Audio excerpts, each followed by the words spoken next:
Halo guys, kembali lagi bersama gua Wiw yang tentunya di Ngacapruk Film. By the way, bagaimana kabarnya nih? Semoga selalu sehat ya, amin. Masih di Donghua Martial Master. Dan kali ini kita masuk ke part 49 episode 229 sampai 230 ya cuy. Oke lah, daripada kelamaan kita langsung saja ke pembahasannya. Tapi sebelum itu seperti biasa, buat kalian yang suka dengan channel ini jangan ragu dan jangan sungkan, langsung saja disubrek ya. Pada episode sebelumnya, setelah Cincin berhasil menyempurnakan pil dan menghalau beberapa binatang hantu, mereka dikejutkan dengan kedatangan seseorang yang entah siapa. Yang jelas kedatangan mereka membuat Cincin dan Pak Tua Heinu ngabret seedan-edannya. Lalu Sin beralih di suatu tempat. Cincin membuat sebuah formasi untuk menyembunyikan diri. Lalu tak lama dari itu muncullah orang-orang dari kamar dagang Gufeng. Yaps, mereka adalah Presiden Liu dan juga Jiu Mosin. Liu Ji yang heran akan keanehan yang ia alami karena begitu mereka datang Cincin langsung menghilang. Ia bertanya-tanya, harusnya ada di sini, tapi kok hilang? Jiu mau menambahkan, mungkinkah ada yang salah atau rusak dengan benda penanda Qi milik presiden? Lalu tiba-tiba Liu Ji yang melihat penanda Qi berada tepat di hadapannya, ia pun berjalan untuk menghampirinya. Lalu di lain sisi, Cincin dan Pak Tua Heinu juga sudah siap memasang kuda-kuda. Namun beruntungnya Jiumo memanggil Liu Ji karena ia menemukan jejak pertempuran. Aman-aman, ucap si Lord Cincin. Lalu singkat cerita, dengan kekuatan sang Master Venerable tingkat ke-6, Liu Ji berhasil memunculkan jejak pertempuran sebelumnya. Yang ternyata memang benar saja, itu jejak pertempuran si Cincin. Namun dia masih heran karena mereka tiba-tiba menghilang begitu saja. Lalu Liu Ji juga menyangka, mungkinkah penanda Qi miliknya sudah dihancurkan? Lalu karena berpikir begitu, ia pun mengajak Jiu Mosin untuk pergi ke arah tenggara. Karena pasti tujuan Cincin adalah reruntuhan bawah tanah. Lalu setelah itu Cincin memeriksa tubuhnya. Dan benar saja, ia menemukan tanda jejak di tubuhnya. Lalu kemudian Cincin memberi tugas kepada si Pak Tua Heinu, yaitu membawa kotak giok yang mana sudah diisi dengan penanda jejak, agar ia membawa kotak itu sejauh mungkin, yang bertujuan agar memancing Liu Ji dan Jiumo untuk pergi sejauh-jauhnya. Dan setelah itu Pak Tua harus menemukan tempat bersembunyi, yang mana setelah Cincin mendapatkan tanaman pahit atau sajak pahit, ia akan menemuinya.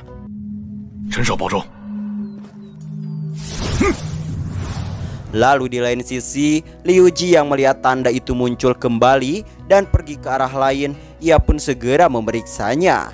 Wah, benar saja cuy, terpancing ya kan? Kembali kepada si Lord Cincin, ia yang sudah sampai di tempat yang Pak Tua kabarkan, ia pun segera masuk ke dalam danau tersebut.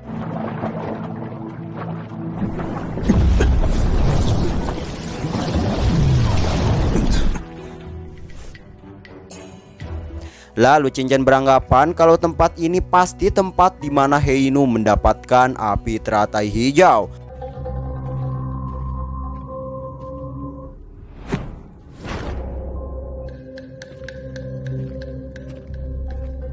Dan setelah berkeliling sekian lamanya, Cincin pun mencium aroma sajak pahit yang jelaslah membuatnya sangat senang cuy. Namun ketika itu juga Cincin terpental oleh sebuah formasi, yang karena hal itu juga ia bertanya-tanya, katanya gak ada apa-apa, kok ini ada formasi sih? Lalu ia juga beranggapan bahwa mungkinkah setelah Heinu menemukan tempat ini, ada seseorang yang menemukan tempat ini juga. Kayaknya orang itu master formasi yang jelas pasti bukan orang lemah. Lalu tiba-tiba datanglah seseorang yang juga menemukan tempat tersebut. Orang itu heran karena di dasar danau terdapat sebuah reruntuhan. Lalu kemudian muncul lagi beberapa orang, yang salah satunya orang yang memberikan cincin terlarang kepada si Cincin. Nih, Mimin kenalin dulu ya. Orang ini bernama Fai Yang dan ini Gefeng. Dua lagi Mimin belum tahu cu. Lanjut, Fai Yang memberikan sebuah rumput hitam kepada Gefeng karena ia berharap bisa bekerja sama. Awalnya Gepeng menolak dan menanyakan kelayakan Fayang untuk bekerja sama. Tapi setelah Payang mengancam akan mengirim pesan keluar yang bahkan jika Gepeng membunuhnya, mereka tidak akan mendapat apa-apa.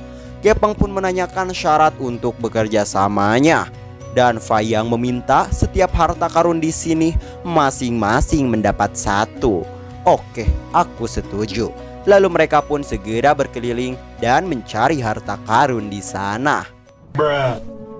Ketika mereka tengah mencari harta karun, Cincin yang tengah bersembunyi, ia sudah siap siaga akan situasi yang bahaya. Lalu Gepeng yang menemukan sebuah formasi dan menyangka terdapat sebuah harta karun di sana, ia pun mencoba untuk menghancurkannya. Akan tetapi bukannya harta karun yang mereka dapat, ternyata cincinlah yang mereka temukan. 什么人？几位，千万别动手啊！是你？ Dan di sana Fang Tian, oh cuy, Fang Tian namanya ya. Fang Tian yang mengingat Cincin, ia memberitahu Gepeng tentang masalahnya ketika dikejar oleh An Bei Suang. Ia menemui Cincin di Serikat Hitam dan ia juga tidak berharap Cincin masih hidup. Lalu Gepeng menginstruksikan untuk membunuhnya terlebih dahulu. Namun di sini Cincin memberitahu Gepeng bahwa formasi di sana tidak dapat dihancurkan dengan kekerasan dan ia sendiri adalah sang master formasi dan ia tahu cara memecahkan formasi. Lalu kemudian Gepeng berjanji selama Cincin bisa menghancurkan formasinya, maka hidupnya akan dipastikan selamat. Dan di sini Fang Tian bertanya tentang Patua Heinu, bagaimana kabarnya? Dan di sini enjoy sekali cuy, karena Cincin berakting, yaitu ia berkata kalau Heinu sang guru dibunuh An Bei Suang demi melindungi dirinya, dan ia melarikan diri ke dalam rawa hitam kematian. Tidak mau mendengar curhatan Cincin, Gepeng memintanya untuk segera menghancurkan formasinya. Lalu Cincin pun segera mengamati terlebih dahulu formasi itu. Dan di sana ternyata bukan sajak pahit yang Cincin cium sebelumnya, melainkan jamur pahit yang berusia ribuan tahun. Wow, mantep nih. Namun di sini Gepeng marah-marah karena Cincin sudah lama sekali mengamati formasi itu. Lalu Cincin mengatakan kalau di sana terdapat dua formasi, yaitu formasi pembunuh dan kamuflase. Formasi kamuflase dirancang untuk mencegah seseorang menghancurkan formasi, sedangkan formasi pembunuhnya kira-kira formasi tingkat 5. Namun dengan basis kultivasi Cincin sekarang hanya bisa menembus formasi pembunuh di luar saja. Dan di waktu bersamaan semua orang langsung serang saja formasi pembunuhnya. 那你还愣着干什么？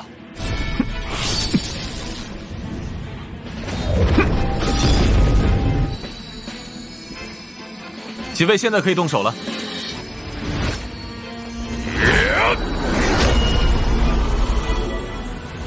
Namun karena di sini Gepeng sendiri tidak bisa melakukannya, di sana mereka berempat bekerja sama untuk menghancurkan formasi di sana. Lalu tiba-tiba datanglah seseorang ke sana yang mana ia bertanya-tanya, tempat apa nih? Mana gua tahu. Sontak Gepeng dan komplotannya segera mengepung Pak Tua tersebut. Sementara Cincin ia segera mengambil barang miliknya. Lalu Pak Tua ini mengenalkan diri yang ternyata seorang master formasi yang tidak sengaja datang ke tempat ini. Ia juga menegaskan kalau dirinya bukanlah orang jahat. Bukan orang jahat, sungguh aku tidak sengaja datang ke tempat ini. Dan barusan dirinya melihat mereka tengah menghancurkan sebuah formasi, dan ia menawarkan diri untuk membantu memecahkan formasi karena dirinya sendiri merupakan master formasi tingkat 5. Namun jika tidak percaya, maka ia akan pergi saja. 既然如此，你去看一下阵法吧。老朽看一下。 Wow, Pak Tua ini bertanya apakah Cincin juga seorang master formasi, dan Cincin pun berkata kalau dirinya merupakan master formasi tingkat 4. Lalu Patua ini berkata lagi bahwa formasi di sana yaitu formasi pembunuh tingkat 5 dan formasi kamuflase, yang mana karena Cincin bisa memutus hubungan kedua formasi itu sungguh sangat luar binasa. Namun tiba-tiba Gepeng kembali marah-marah karena bukannya menghancurkan formasi, malah ngobrol sana sini. Iya cuy, benar sekali. Dengan sungguh kerennya Pak Tua ini mencoba menghancurkan formasi di sana. Dan yang lebih kerennya lagi, part ini pun bersambung.